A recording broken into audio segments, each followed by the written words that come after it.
Awesome. Well, welcome everyone. Thank you for coming today. Happy to get started with our session here about can AI replace humans? I'm just the moderator. So my name is Ryan Nelson. I work with Openprise. I have the pleasure of this group. I'll let them introduce themselves to talk to if anyone's going to get replaced. So hey guys, I'm Josh. I am the Global Director of CRM at Candela Medical. And yeah, right now we're using AI in various ways, basically to bring this 30-year-old medical supply company into the 21st century. So that's kind of been my goal and my mission. Hey y'all, Fong Pham, Senior Director of Marketing and Sales Development Operations at JumpCloud. We sell device access management. I tell everyone we have password manager. Get your passwords out of spreadsheets, please.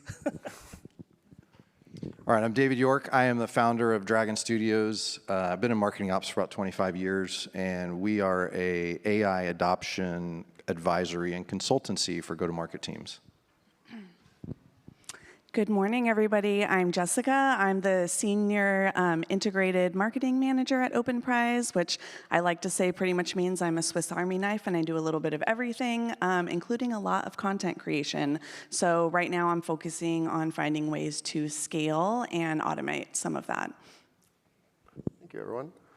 All right, so we've probably heard it through a bunch of sessions, but there's a lot of hype about AI and all the things it can do in 5 seconds. But really, I guess the question in the group is, what's working today? I know, Mung, when we spoke, you kind of had a list of this. I'd be interested if you share some of your. Yeah, so quickly, kind of things that are working today. Again, we're figuring out where we can find efficiencies. Obviously, we've talked about that for today and yesterday's sessions that you've gone to. But basically, inbound, outbound, that's the focus for us right now. That's the main efficiencies that we're going to see because that will drive pipeline. So outbound, we've done a lot to take a lot of the manual process, leverage automation with AI. I'm very realistic about it. Not everything is AI. There's a lot of automation that we do. Layer on the AI to do a lot of the outbound stuff, again, to get our SDRs, XDRs doing the human things. We're also looking heavily at the inbound side of that's where we're really leaning in to say this is where AI can replace things because, again, it's just manual things that we constantly do. But the realistic side of all that is that there's still a lot of oversight. So as we kind of build these things, I've found that there's a lot of breakpoints with AI. So those things are the things that we have to ensure that we put controls, guardrails, process in place to ensure that the AI is not going crazy. Yeah, so from my perspective, I think it's good to level set on kind of what we mean by AI adoption. There's certainly phases and levels of that. A lot of what we're doing, or at least a lot of what most people are doing right now, is really around AI assistance, where we're using AI as an assistant. And what we really want to try and start moving towards is to where AI is starting to drive some of the process, starting to drive some of the things that we're trying to do. So when we start thinking about that from a kind of how teams are winning perspective, the thing I always tell folks is go small to go big. You have to really hone in and dial in on 1 to 2 use cases that you can, kind of get your arms around, get that dialed in as tightly as you can, and then utilize AI in that way, kind of going beyond the kind of assistance method. And one of the key, or one of the areas that I kind of talk to customers about is webinars are a great starting point because they're very repeatable. They look the same almost every time. They're not super complicated from a content perspective or from a process perspective, right? Everyone, when you say webinar, everybody pretty much knows what that process looks like, what that campaign looks like. And that's a great starting point with AI and one of the things that I see teams doing effectively. So. Yeah, and I would say for us, what's working overall, again, AI does shine when it has a narrow task, but knowing how to prompt it and when to prompt it correctly is so important. For example, with content creation, I've noticed very long prompts do very well, all the way down to the camera lens and what this person or what the object should look like. The more descriptive you are, the better. but when it comes to coding or developing something, whether it's an email template or a website or a web page, whatever, the more concise you are, the better the results are. And I think overall, it's just a matter of feeding it high quality data, and then you're gonna get, if you put garbage in, you're gonna get garbage out, so. You got anything, Jess? Yeah, so I would say at Openprise, just what we've seen from our customers and in the community, as far as ops use cases for AI, people tend to kind of fall into two camps. One is still very much like Ed was saying in his keynote, personal productivity, writing emails, creating internal documentation. One thing I've heard this week so far that I found really, really interesting is ops folks building, using AI and building chatbots to basically keep marketers like me off their back and automate some of that reporting that they have to do. And then the second camp would probably be, prospect research and finding ways to automate that. From what we've seen so far, there's not a ton of people that are really using AI to work with data, or maybe it's a pilot or in the experimental phase. And so that's something that, we've been building solutions for at Openprise, and, everyone kind of wants to do it, but they're, obviously they have a lot of trepidation. And so that's, something that's been really great this week is hearing how are people actually achieving that, what are the results that they're getting. And I definitely see that as sort of like the next step where ops is going to go in terms of AI in the next probably year or two. It's interesting, you guys kind of hit a broad, obviously, with the experience, but you alluded to it for our next slide in the case of like feeding it the right things, whether it's prompt or the right data. Explain where at least your team's winning or where you guys tripped up. I'm sure it wasn't success the whole time. No, obviously. For us, again, just having this 30-year-old company, a lot of old data, salespeople plugging random things, random fields into Salesforce. I think one of the mistakes our team has made is, at least initially, was assuming AI can just plug in and do everything itself, and that is not the case. But one thing that is really interesting about AI is obviously it builds on itself constantly.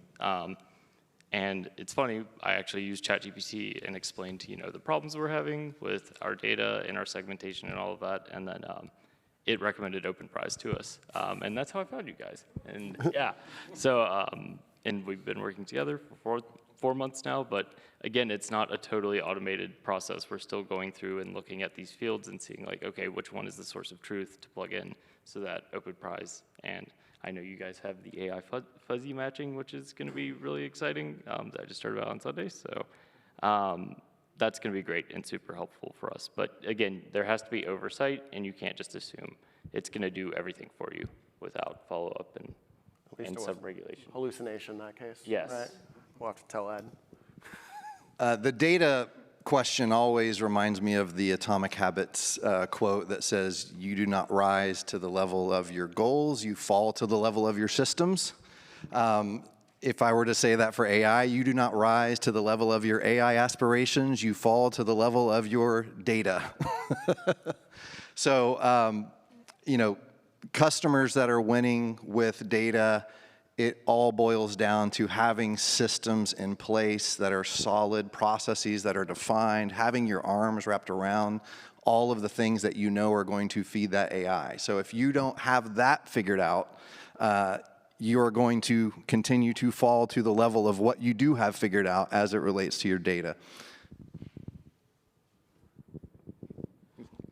Yeah, I mean, to follow up with David's point is that with data, you have to understand that it's never going to be perfect, right?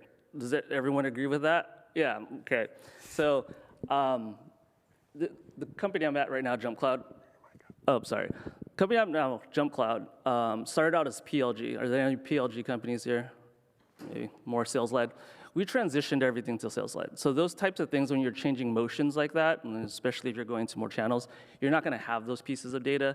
You're going to try to force in a lot of data. You're going to do different, data's just going to come in. So no matter what you do, your data will become chaos.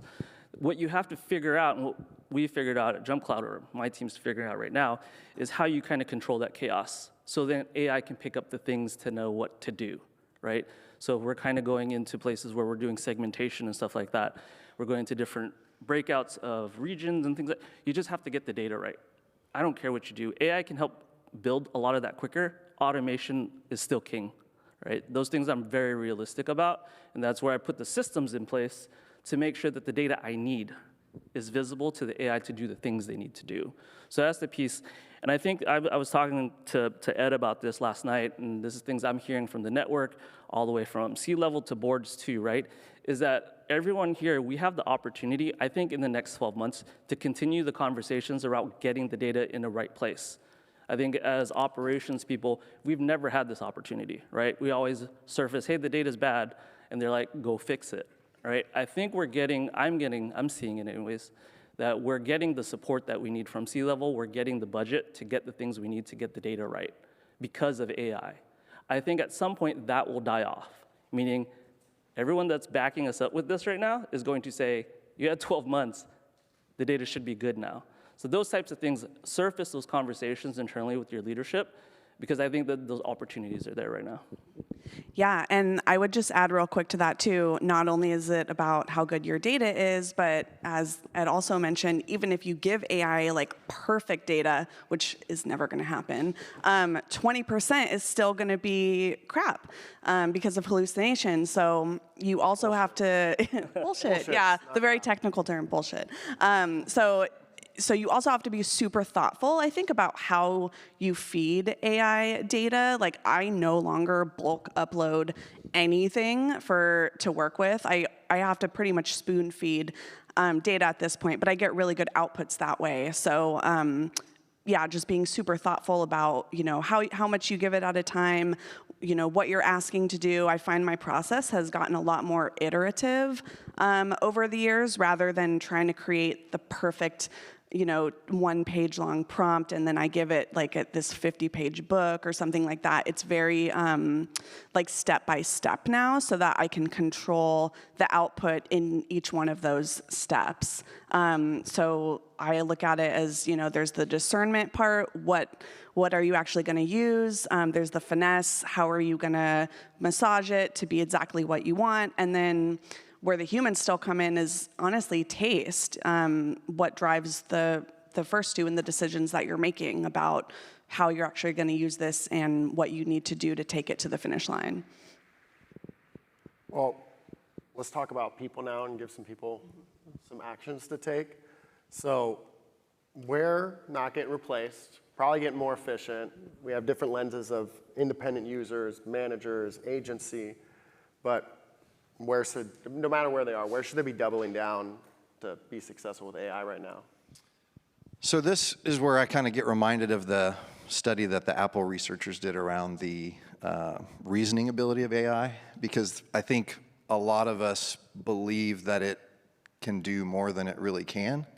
And so, you know, what the research team at Apple did, they dug in and basically gave AI a bunch of challenges and told it, hey, to determine like how well it actually reasons when compared to human beings. And what they found is it basically reasons roughly like a preteen or so, which there's some other outputs of that study that give us even more. But as it relates to human beings, I think that's kind of the context that we should keep in mind as we are starting to rely on AI for different things, as we are quote unquote outsourcing certain parts of our jobs or parts of our marketing operations to AI. I think we need to keep that in the back of our mind as like the context to go, okay, so what are the things that I would outsource to a preteen and feel really, really confident about, right? Like, I have a 12-year-old son. There are lots of things that I would never give him the responsibility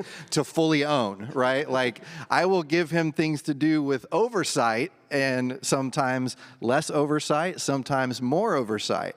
But I'm going to make sure that he has lots of oversight if I give him those types of tasks.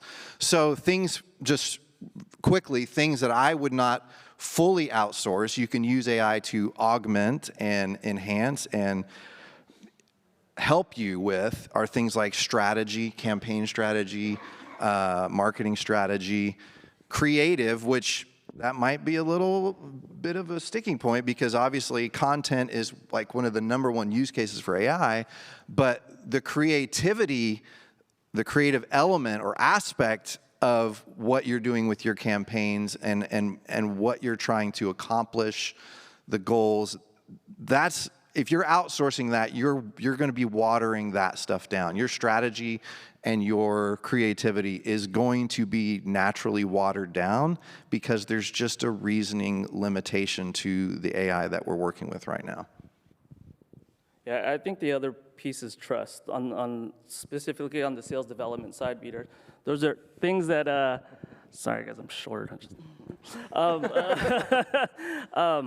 Things that we thought about. So going back to Q1, this is a big thing for us internally, and I think we talked to enough people this week. Like, we are not in the camp of, hey, we're going to outsource the entire SDR function or get rid of them. At GemCloud, one of the things that we wanted to do is ensure that we led with empathy. This is the big thing around AI. There are a lot of people that are worried. You talk to some of the more junior folks, they're like, hey, am I going to have a job or not, right? Those types of things. We ensured that we communicated this well as we kind of started going into AI-powered outbound. Internally, we kind of talked about, hey, this is what we're doing. We're not going to be replacing you guys. We are going to enhance you, right? This is an evolution of the role. Those things happen all the time. I was talking to my kids about this, like, you think about the computer, right? Before there was typewriters, people printing stuff out, mailing them out. People lost jobs for that, but it was efficiency that helped push us forward. You think about the SDRs and BDRs today, I don't want them doing mindless work, right? They need to become deep thinkers. This is the only way they're going to advance in their careers, either in marketing or sales. And so those things help set them up for success later on. The other thing that we've communicated is like, hey, we had a use case where we lost 3 BDRs in EMEA, and we're like, hey, they're like, hey, Phong, can you go replace them with AI? I was like, let me go find out. Turned out we kind of could, but kind of couldn't. But with 3 BDRs that I had left in EMEA, they still produced the same amount because I got rid of the manual work for them. The other 3 were producing at a higher level. Their comps went up, but they were also just, they weren't burnt out. That's the biggest thing. So building the trust, ensuring that we're leading that thing is super important with AI. Yeah, no, I 100% agree with that. And for us, our roadmap is pretty simple. It's like you said, we want to automate those redundant tasks. It's not about replacing anyone. It is more about making your life easier, making the day-to-day easier, just getting those tasks done that we honestly just don't want to do. We all have them. But also trusting but verifying. And one way I've kind of worked with that is instead of plugging in data every time that we want something is make a template, whether it's in Google Sheets or whatever, and then you can kind of copy and paste the data from Marketo, Salesforce, whatever, and then kind of look at the results that way. But yeah, I guess one kind of cautionary tale is, 2 months ago, and the first AI K-pop artist got a $50 million contract. So now, granted, I'm sure they had a huge team that worked on that, and it took a lot of man hours still to get that done. But so it's not replacing us yet, but. Yeah, just to add to that, David, I really liked what you said about creativity. 100%. This is like a hill that I will die on. I truly, truly believe that AI is going to make B2B marketing actually fun. We've been saying it for years. I think it's about to actually happen because now the bar is so low, right? To just pump out blog posts, like who cares? AI can do that. Social copy, who cares? AI can do that. The differentiator, and my job as a marketer at this point in time, I feel like is pattern interruption. Like, my first job is to get someone to stop scrolling. And the way to do that now is to, be absurd or unexpected or, really, really thinking outside the box because the bar is so low to just crank out content that I think it's forcing marketers to actually be marketers. and get people's attention, use emotion, use storytelling, and we're gonna see that divide get bigger and bigger between companies who are just cranking out content the way that they always have been, and now they're just using AI to do it, versus companies that are using AI to be more efficient, but also that human element. Creatives are free to be creative again now because we can automate a lot of those manual processes with AI. And I really, really think that that's going to be the differentiator. All right, so a roadmap. Let's leave some people with something they do. David, your agency side, you help people with this. I'd love to hear your kind of kickoff to this, and obviously, Fung, everyone, I want to hear kind of where it's fitting for you guys and whether you built it or you're being told the roadmap. Yeah, so I've got lots here. A few things. One is, so we have a framework, and if you've got a little card with a QR code, I have links to the PDFs.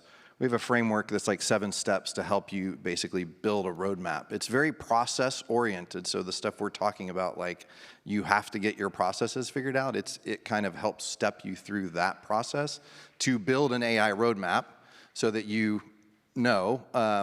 the short answer is find the areas where you're doing a lot of manual work that doesn't require a whole lot of high-level thinking and focus on those areas first, because AI and its maturity level that we have right now, you're going to be able to get some wins on the board.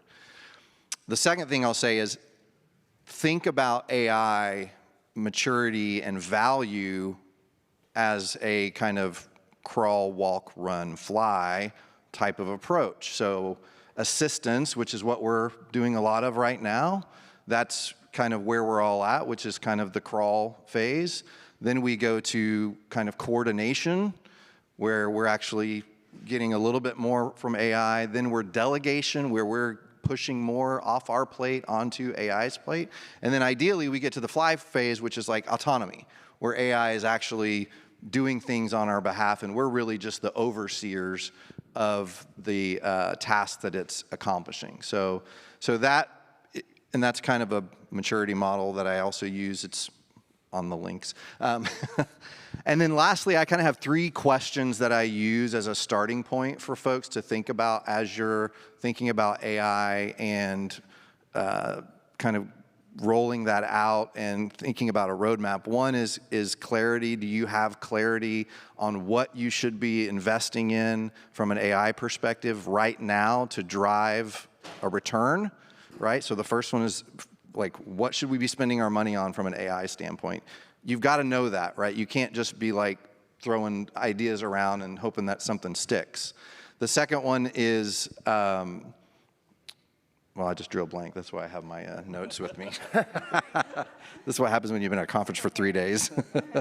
The second one is consistency. So do you have consistency with how you approach AI initiatives, right? Are you starting to build patterns and a process for how you approach AI initiatives to get those things off the ground? And then the last one is communication, and this one's actually a big one. Can your team communicate the value that AI is going to bring to them from a day-to-day task standpoint? And that's one we don't think about a lot, is the human element and how we can bring our teams along on this journey, right? So I've had some conversations with different folks, and some of the people in these organizations are like, I just want to go to work and do my stuff, and I don't want to have to go log in and ask AI something. I just want to run my events. I don't need AI, I just want to run my events.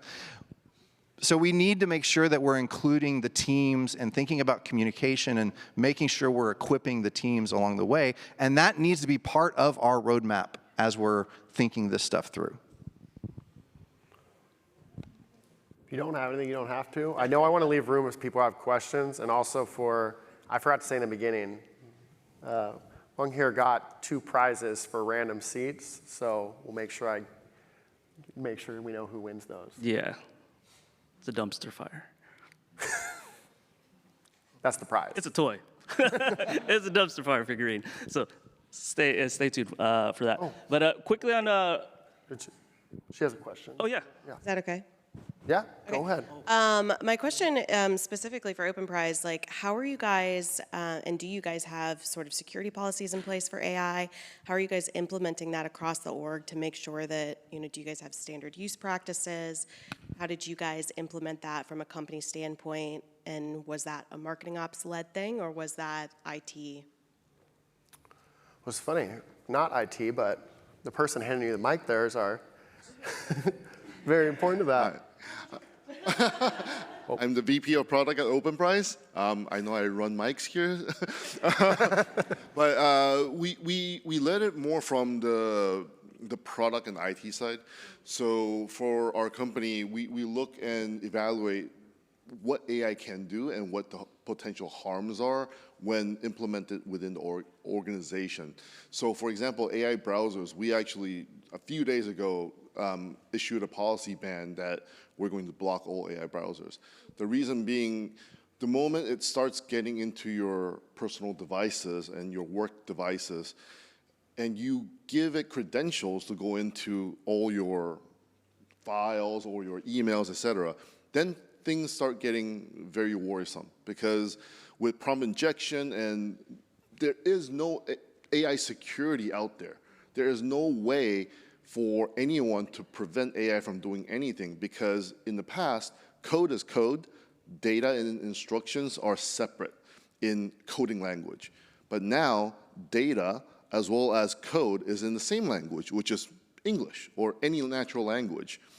And so you won't even know that a page that has Chinese instructions, the AI will interpret and translate that and run it. You have no clue what's going to happen. So we do that kind of evaluation ourselves. Now, in terms of when we use AI in our product, we evaluate as to how it affects our customers. So one of the things that we did is we released an Openprise LLM. This is we host that LLM.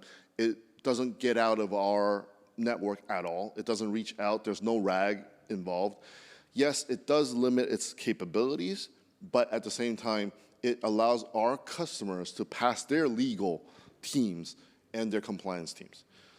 And for the companies that are customers, that legal team allows OpenAI usage, or they have enterprise accounts, we allow API connections to them. So this allows them to pass on their kind of legal compliance standpoint into Openprise as well. So those are the considerations that we take. One is more our corporate policy versus external, and one is how we put it into the product. Hope that answers the question. One thing to add on to that, team, not just Openprise related, but other tools out there. These are things I'm dealing with internally, and I think, again, from operations standpoint, there's going to be other functions that are going to look for you for guidance, right? I have it all the time, from product to HR. They're like, hey, Phong, can your teams help us with this AI thing, right? What we're finding is, like, a lot of these AI tools like N8N, Clay, Replit, stuff like that, their TOCs, their security documents are not good.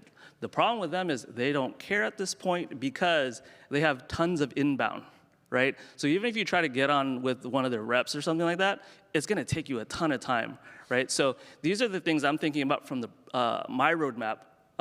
Internally with our teams, I have an AI committee. This is derived of a bunch of different people. And it's not just ops, right? It's not just systems. I have marketers, I have sales in there. And we're thinking about the path to production.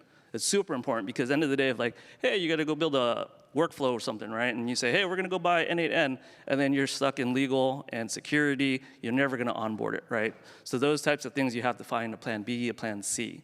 So those are things just to really think about. If, like, you have strict security rules, and high level, you just got to think about securing your company. Oh, wait. They won't hear you, so. I'm sorry if this is redundant, and it's maybe more of an observation than a question, but it sounds like, if I think about how you secure your role in the next 18 to 24 months with AI, AI has at least 3 limitations. One is intelligence. It's no smarter than a preteen, and therefore it needs to be governed, and frankly probably has had the same thing told, the instructions told to it over and over and over again to make sure it gets it right. Number 2 is it's expensive. The idea that you've got this, the K-pop stars got $18 million. I'm guessing that $18 million isn't because of the value of the K-pop stars, but that's the processing cost of cost of tokens is going to be in order to kind of have it pretend to be a real person as opposed to just a song. I'm sure they had a music producer and all of that too. They had people behind there, exactly. And then the third is the governance standpoint.